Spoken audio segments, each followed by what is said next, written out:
Hello, my friends, and welcome back. It's still Friday, May 17, 2024. I'm the Drunk Poker. 'Tis long weekend beer time.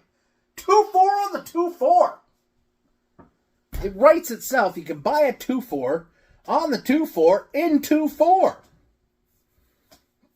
Anyways, you're at the LCBO the other day.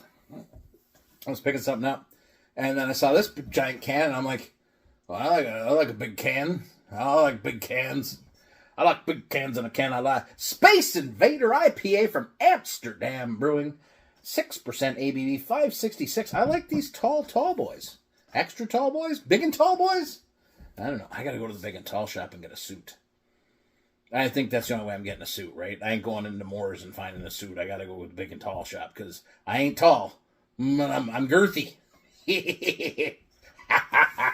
Anyways, let's have a beer. I haven't had this in like 6 years, apparently. I was looking at my YouTubes there. We're at 1,800 subscribers, so thank you to the 1,800 people who subscribed. That's awesome, I guess. I don't know. They ain't giving no money. They ain't making no YouTube monies there. We get some YouTube monies. Space Invader. I saw a giant can. I don't know. You know, last time I had the Bone Shakers, it was pretty damn good. Now, Bone Shaker is a malty son of a bitch. Remember that. I think this is like a West Coast IPA, from what I can remember. But like me, I'm like giant can. Giant cans. What's wrong with you? Are you like 5? Space Invader. Anyways, let's get into it. Cheers.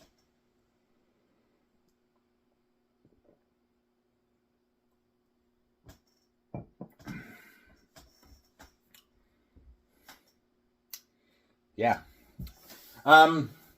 It definitely does lean into the West Coast. It's kind of like the Cameron's beer we had a little earlier. I would classify it as like an American-style IPA because it's definitely bitter, right? It leans bitter. But it's a completely different beer than Bone Shaker. Bone Shaker is a very old-school West Coast malty IPA. This is new school West Coast IPA, I would call it. Like, you know, it's got a touch of that new school where the hops can be a little juicier.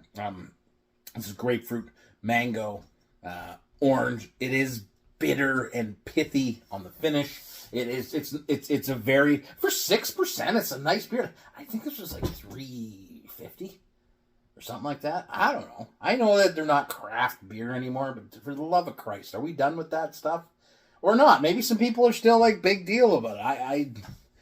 I don't care anymore. I'm just like, I saw it. I'm like, I want to drink it. I wasn't doing like who owns them now?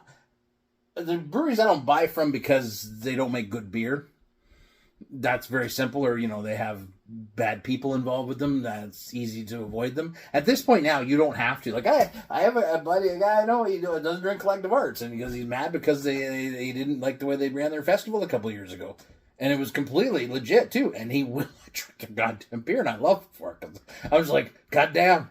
Like, that's me and monkeys, right? Like, I'm just like, nope, I ain't drinking them. Tons of IPAs, and I'm just over here, nope, because I'm a stubborn son of a bitch.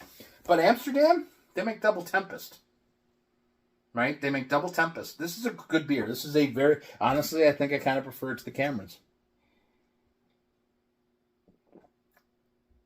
Like, that's a nice IPA. That's a very nice IPA.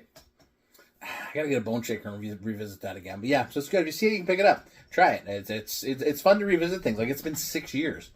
And I watched the video a little bit, and I knew that I liked it then, and I like it now still. So I got that going for me. On the May 2-4 weekend, let's go. Yeah. Ooh, let's go. Cheers. You guys have to understand, this is my favorite weekend of the year. I absolutely love the May 2-4 weekend. And the fact that I've got a job now where I get to have 3 days off in a row, I'm like, it's on like Donkey Kong. Pew, pew.